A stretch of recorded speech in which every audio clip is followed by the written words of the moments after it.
Hello my friends, welcome back to another video, the Walking Horse and Eastern Railroad. Today there will be only a couple little short topics. 1585 here was made by General Models back in the 1940s and 50s for O scale. They have been since taken over by All Nations, who continues the products and work. It is a die-cast model made back then, and let me show you what's under the hood.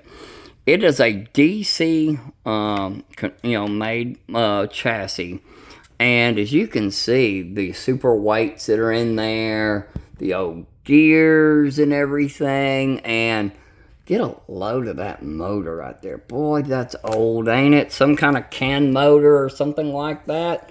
But anyway, I'm just going to bring you... They do make a rebuild part for better drives and stuff, but I'm not sure if I really want to go to that expense. Also, I want to give you an idea of my NW2 and some 3D parts I cut and added into the die-cast grill. As you can see the fans right there. You can see the grill on top. Let's go at the bottom there. As you can see them back there where I cut that out, that was a lot of work.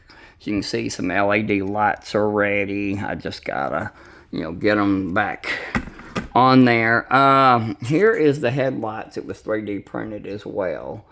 And that was on this particular real prototype model. And I put them on there, got the... I cut off the old metal ones that were just the old, I call them just the wide lens, one single lens or something, and I just went from there. So I was really trying to make this stay prototype. There's still a horn to be added. There's still a few other little details. I want to show you something up close and may have it in another video, don't remember. You see those the louvers right there for the motor, allow it to breathe and all that kind of thing. Those are actually raised 3D printed louvers. They come actually on a wet decal sheet, believe it or not. Very amazing technology. Comes from a company called Archer Products or something. And they have even HO scale stuff and all that, but I got those from them. Yeah, it's not the great, but at a distance, everything looks pretty decent as far as I'm concerned.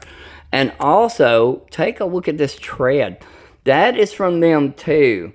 That is wet decal, and they're raised. Just, you can feel the grate on them, and I put them on. I'm not, very professional, but hey, they work for me.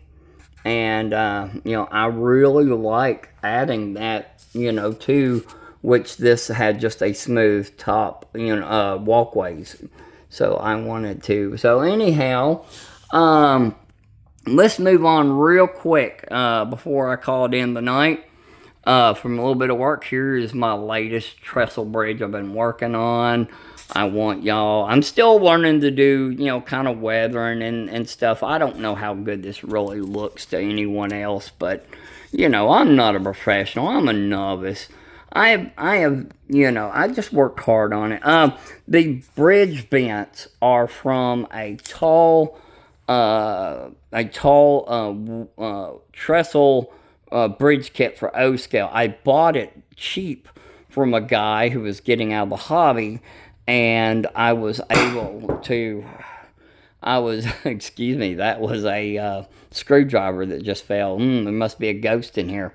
But anyway, so I bought it, and I've made them shorter and kit bashed them and everything, so I can make all the 4 or 5 bridges that I want to add on the layout that the Walking Horse and Eastern actually had. So I want to show you a little bit of the closer work that I'm doing. Let's take a look right up under here. You see that? See the right down there. I'm not gonna put my finger down there. But as you can see, you know how that looks broken and like it's rotted off? I have done that intentionally because on the Walking Horse and Eastern in the 80s, the trestles were just getting pretty wore out from being around for many, many dozens of years. And I wanted to make that effect of the brace that goes up against the retaining wall. And also, I want to take you over and look. I still have a lot to do here. And as you can see there, I've duplicated a little bit different type of it there. Also, I want to show you my first rock outcroppings to kind of blend in.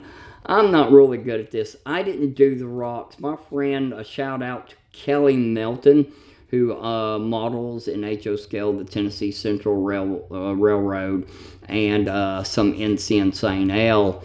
And he got me on these because he like molds and makes them and stuff and has them. And so he let me have some, and I'm blending them in. There'll be more along the edges of the riverbed. I just haven't gotten around to that yet. I just finished a little bit of this tonight. There's more to do. I'll be doing more touch-ups and everything. But I just wanted to give a shout out to him. Now let's move on down to one other thing I want to show.